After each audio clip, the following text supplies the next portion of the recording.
ಈಗ ಗೃಹ ಸಚಿವರು ಮಾತನಾಡ್ತಿದ್ದಾರೆ ನೋಡೋಣ. ಮುಂದುವರೆದಿದೆ. ತನಿಖೆ ಕಂಪ್ಲೀಟ್ ಆಗೋವರೆಗೂ ಕೂಡ ನಮಗೆ ಯಾವುದೇ ವಿಚಾರಗಳನ್ನು ನಾವು ಹಂಚಿಕೊಳ್ಳೋದಕ್ಕೂ ಆಗೋದಿಲ್ಲ, ಕನ್ಕ್ಲೂಡ್ ಮಾಡೋದಕ್ಕೂ ಆಗೋದಿಲ್ಲ. ಅದರಿಂದ ಅದೆಲ್ಲ ಪತ್ತೆ ಆಗಬೇಕಲ್ವಾ, ಜಾಲ ಇದೆಯಾ ಇಲ್ವಾ ಅಥವಾ ಏನಿದೆ ಅದೆಲ್ಲ ವರದಿ ಬಂದ ಮೇಲೇ ಗೊತ್ತಾಗುತ್ತೆ. ಅಲ್ಲಿಯವರೆಗೂ ಊಹಾಪೋಹಗಳು ಇರ್ತವೆ. ಈಗ ದೂರದಾರ ಬಂಧನದಿಂದ ಈ SIT ತನಿಖೆನೇ ಮುಕ್ತಾಯ ಆಗ್ಬೋದಾ?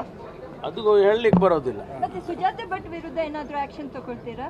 ಅಲ್ಲ, ಸುಜಾತಾ ಭಟ್ದು ಕೂಡ ಈ ತನಿಖೆಯಲ್ಲಿ ಮಾಡ್ತಾ ಇದ್ದಾರೆ.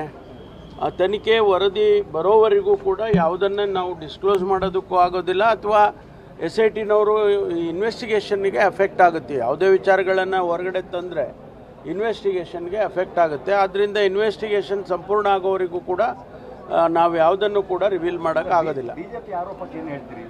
ಅಲ್ಲ, ಅವರು ಆರೋಪ ಮಾಡ್ತಾನೆ ಇರ್ತಾರೆ. BJPಯವರು ಆರೋಪ ಮಾಡ್ತಾರೆ, ಅನೇಕ ಜನ ಅದ್ರ ಬಗ್ಗೆ ಕಮೆಂಟ್ಗಳು ಮಾಡ್ತಾ ಇರ್ತಾರೆ. ಬೇರೆ ಬೇರೆಯವರು ಬೇರೆ ಬೇರೆ ರೀತಿಯಲ್ಲಿ ಹೇಳಿಕೆಗಳನ್ನು ಕೊಟ್ಟಿರೋದನ್ನು ನೋಡಿದ್ದೇನೆ ನಾನು. ಆದರೆ ಆ ಹೇಳಿಕೆಗಳ ಆಧಾರದ ಮೇಲೆ ನಾವು ಕನ್ಕ್ಲೂಡ್ ಮಾಡೋದಕ್ಕೆ ಆಗೋದಿಲ್ಲ unless SIT submits it's.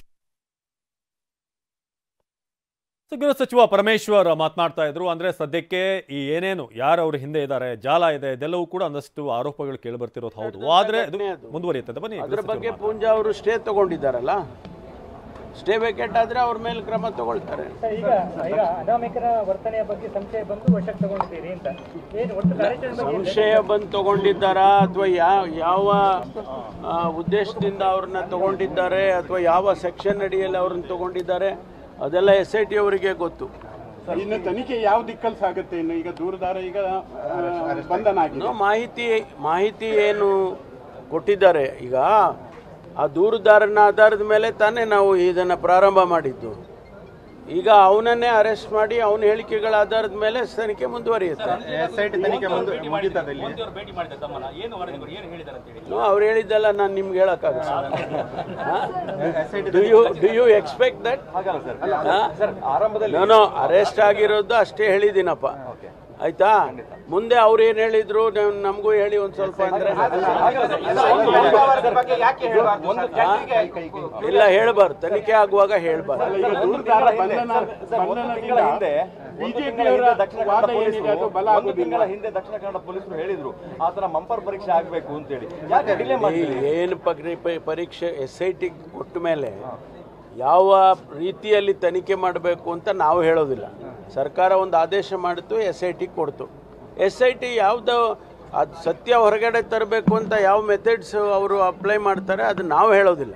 It is left to the chief of the SIT.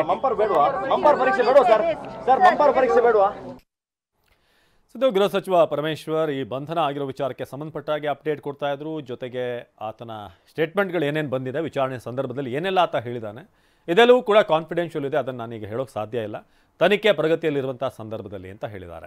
ಇನ್ನೊಂದು ಕಡೆ ಸುಜಾತಾ ಭಟ್ ವಿಚಾರವಾಗಿ ಕೂಡ ಏನೇನು ಪ್ರಕ್ರಿಯೆಗಳಾಗಬೇಕು ಅದು ಆಗ್ತಾ ಇದೆ ಅಂತ.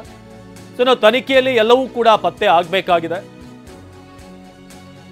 ವರದಿ ಬಂದ ಬಳಿಕವೇ ಗೊತ್ತಾಗುತ್ತೆ.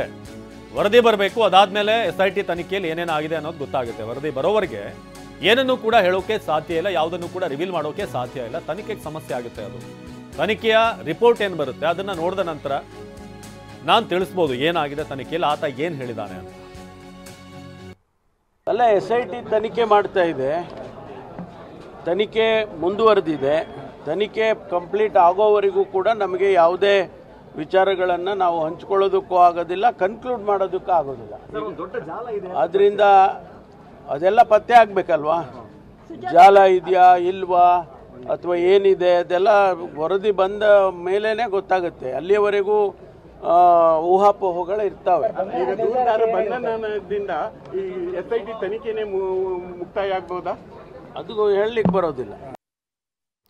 ಇನ್ನು ಇಂದು ಬೆಳಗ್ಗೆ 5:30ಕ್ಕೆ ಮಾಸ್ಕ್ ಮ್ಯಾನ್ ಅರೆಸ್ಟ್ ಮಾಡಲಾಯಿತು. ಮಾಸ್ಕ್ ಮ್ಯಾನ್ ಚಿನ್ನಯ್ಯನನ್ನ ಬಂಧಿಸಿದಂತ SIT ನಿನ್ನೆಯಿಂದ ವಿಚಾರಣೆ ನಿರಂತರವಾಗಿ ನಡೀತಾ ಇತ್ತು. ಸಾಕಷ್ಟು ಪ್ರಶ್ನೆಗಳನ್ನ ಈ ಚಿನ್ನಯ್ಯನಿಗೆ ಕೇಳಲಾಗಿದೆ.